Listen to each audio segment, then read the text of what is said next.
మార్కాపురం జిల్లా త్రిపురాంతకంలోని శైవ క్షేత్రంలో రథోత్సవం కన్నుల పండుగగా జరిగింది.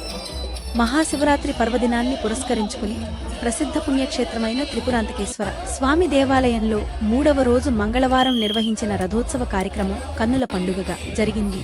ఉదయం నుంచే ఆలయ పరిసరాలు ఓంకారనాదాలతో మంగళ వాయిద్యాల ధ్వనులతో మార్మోగిపోయాయి. తెల్లవారుజామునే భక్తులు పెద్ద ఎత్తున ఆలయానికి చేరుకుని ప్రత్యేక దర్శనాలు చేసుకున్నారు. ఈ సందర్భంగా శ్రీ పార్వతి సమేత త్రిపురాంతకేశ్వర స్వామి ఉత్సవ విగ్రహాలకు వేద పండితులు సంప్రదాయబద్ధంగా ప్రత్యేక పూజలు అభిషేకాలు నిర్వహించారు. వేద మంత్రోచ్చారణల మధ్య మంగళ వాయిద్యాల నడుమ స్వామివారి ఉత్సవ మూర్తులను భక్తి శ్రద్ధలతో రథంపై ప్రతిష్ఠించారు. అనంతరం రథోత్సవం ఘనంగా ప్రారంభమైంది. స్వామివారి రథం సేవ క్షేత్రంలో తిరుగుతుండగా హరహర మహాదేవ శంభో శంకర అంటూ భక్తులు శివనామ స్మరణతో త్రిపురాంతకం మార్మోగిపోయింది. ఈ రథోత్సవంలో తెలుగు రాష్ట్రాల నుంచి వేలాది మంది భక్తులు పాల్గొని స్వామివారి దర్శనంతో తరించారు.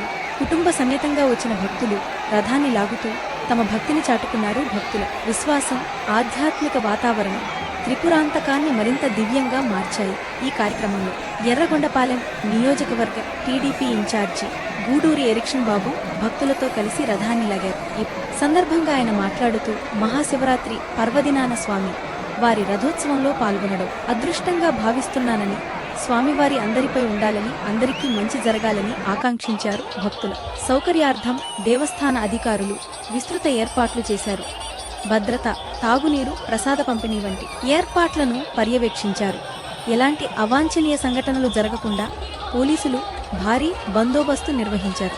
ఇలా భక్తి శ్రద్ధ సంప్రదాయం కలగలిసిన వాతావరణంలో త్రిపురాంతకంలో మహాశివరాత్రి రథోత్సవం అత్యంత వైభవంగా